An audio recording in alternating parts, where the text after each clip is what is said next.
Okay, everybody, this is Sheets, and I'm going to be going over my lineup builds for the UFC card tonight. And I don't know, I'm really confident in what I have going on here as far as builds go. And I want to show you again. This is my approach. This is the way I do it. And I'll tell you, you know, really still do not enjoy watching it, but I feel as though the process in building these lineups is very interesting to me. And I was basically one takedown away from the whole ball of wax a few times. So I don't want to be results oriented, but it looks as though this approach is very strong.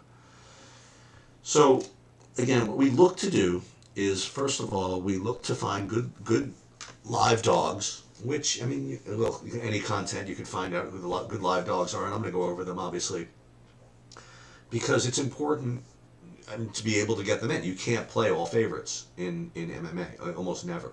So you're just going to have to live with a couple of live underdogs. But just having live underdogs is not good enough. They have to be, there could be they should be low owned. They should be underdogs that might be able to finish quick if possible, and things like that.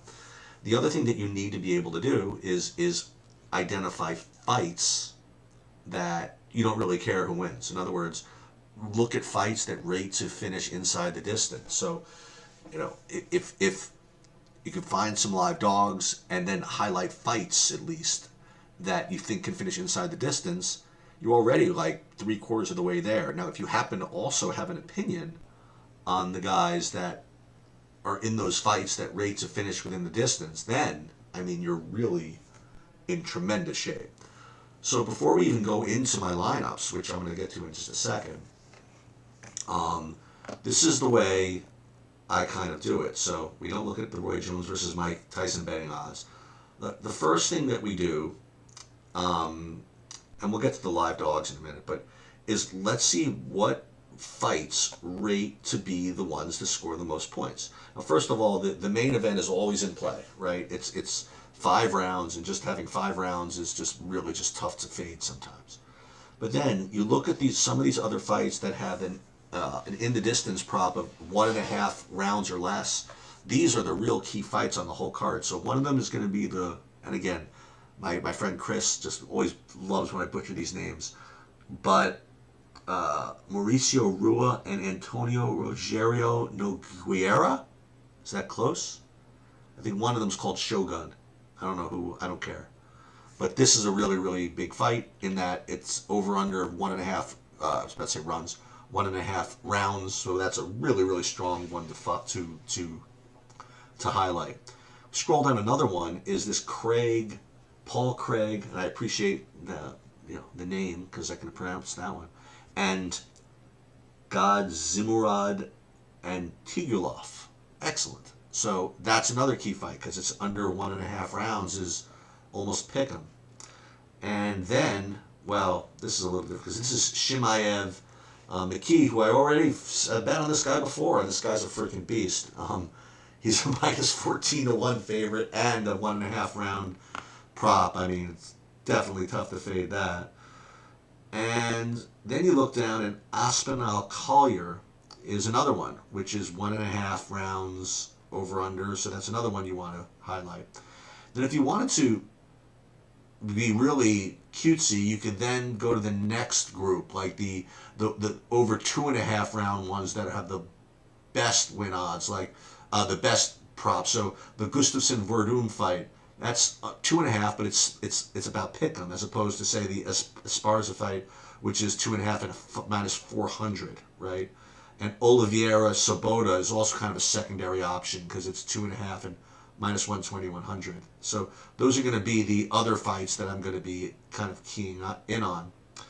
The last thing is to kind of go over some opinions and some live dogs, and then we're going to go ahead and build the lineups because again, everybody kind of knows the plays, but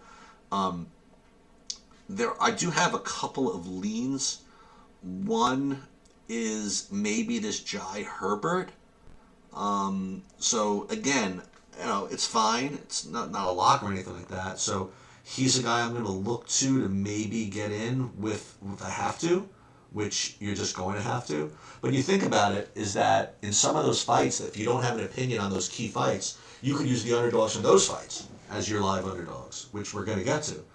Um, and the other opinion I have, I guess, Aspinall over Collier. In other words, even though this was kind of a key fight, I don't think I'm going to take any Collier. I think Aspinall is a really, really strong play. So in that key fight, I'm not going to have any Collier. So I'm going to have Aspinall in that fight, or nothing, right? Um, I probably should have almost all my lineups have Aspinall, but I just couldn't end up building that way. But in my big one, I definitely will. And then I will get to that Herbert when if I need to. I'm going to use, a little of both these guys in the Oliveira-Sabota fight. Chimaev's kind of a lock, so I'll use him in most lineups and kind of go 50-50 between Craig and Antigulov. This Gustafsson fight, I've heard a little bit of mixed things about. I mean, on the one hand, some people really think Gustafsson's kind of a lock, but some people think he's kind of lazy and not well trained or whatever, and Verdum is kind of dangerous with some submissions and stuff. So I'm actually going to take a little of Verdum as kind of one of my live dogs, just because, again, it's kind of a fight that's kind of okay to go under the distance, and I think no one's going to have him. So that's good. And the Rua Nogueira fight, I don't really have that strong of an opinion either way, so I'm going to probably take a little bit of both. And the Whitaker-Till fight, no strong opinion, so I'll take a little bit of both. So with that said, let's go ahead and into the lineup build, and we're going to sort by sport, and we're going to see kind of what I did. Lineups, upcoming, sport, MMA. Right.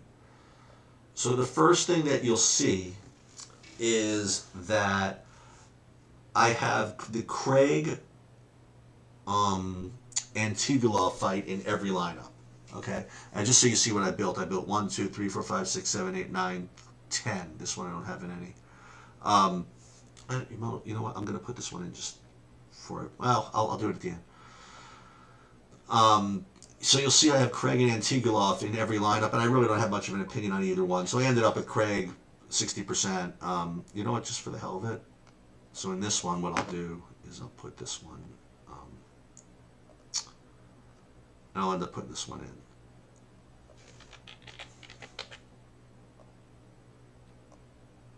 Okay. So this one I'll end up. Well, this one. Oh, because this isn't actually entered into anything yet, but it will be. Wait, this was Craig 60%, Antigulov 40. I probably want another one with Antigulov. All right, it's fine. Okay. Oh, it already accounted for that, so I got to make sure to enter that. Let's do that now before I forget. Put that in that same thing that I have. Like, if I don't do this, I'm going to forget. All right. Okay. So we have 11 lineups. So it's going to make things. It's going to ruin my ADD a little bit, but not that big of a deal. Maybe that's the way to be different, is that everybody plays an even number of lineups. I'm going to play an odd number. That's going to instantly get me diversification. Anyway, so you see I have 50% pretty much of Craig and of Antigulov. And then pretty much every lineup kind of reflects what I was talking about. So Whitaker and Till I have in every lineup. But I did have kind of a lean towards Whitaker, so I have more of him. Rua Nogueira, again, I have that in every lineup. I actually have more Nogueira just because the way the lineups ended up building. I have Oliveira and Sabota in all my lineups. I ended up with Sabota with a little bit more, just because the way it ended up building. And I ended up with 55% Espinal and nobody on the other side. I ended up with 65% Chimaev and nobody on the other side. And I ended up playing 36% Herbert as my long shot. So what's interesting is that I wasn't able, and the reason why I said I'm really confident in my builds is I was able to get everybody that I wanted without having to strain. You know what I mean? Now, I'm not saying any of these are locks. Look, I have a lot of speculative long shots or whatever it is, but I'm certainly happy about these builds.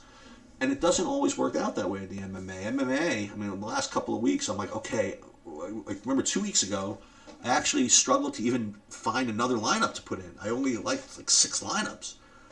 And then I think this past week, I couldn't, I had to strain and I had to get other guys in to save salary to make the guys that I really wanted to work. So, Bobby and other the experts always say, hey, listen, it's slate dependent. And I always kind of bust their chops for always saying, but even the ability to build the way you want to build is slate dependent. So I'm very, very, very, I like this. I like the way this worked out for me.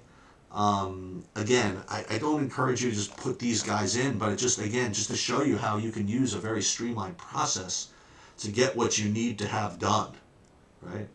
So let's go ahead and just for the hell of it, again, I'm just kind of feeling the mood to do this. I want to put one big lineup in a bigger one. Since I am so confident, I don't know exactly which one I'm so confident in though. So let's take a look at MMA. Let's see if there's like a 180 or 100 I'm not playing a 220. I'm not playing this. Yeah, you know what? There's nothing for me to play. I'm not playing a 555. So, and none of these seem to work for me. Maybe I'll play a 2120. No thanks. So I'm gonna stick with what I have in the MMA, and yeah, that's it. So for those who've been following these little videos for Saturdays, I love these. I mean, we're doing trucks, we're doing Infinity, we're doing MMA. I mean, a lot of work spent on this stuff. I have much respect for the real, full-time professionals because I mean, I run a hedge fund and family and do other things, and it takes me a long time, like late at night, to get all this stuff handled. But I love it. I think it's a great intellectual exercise. If you make some money out of it, that's great too. But as far as the intellectual exercise goes, I mean, I'll tell you guys, for the guys that are young or guys that are getting older or whatever it is, I mean, I always believe that the brain is, it's like any other living organism. Like if you don't use it every day, it atrophies. So I always encourage you to always do something that's going to make it work. For me, it was before this, I was doing AAU basketball and analytics and poker and then backgammon and whatever it is. Outside of your job, outside of your whatever, always have something that makes your brain continue to work. And for me, that's DFS right now, and I hope to be sharing my insights with you. Hope you're enjoying this, and that'll do it.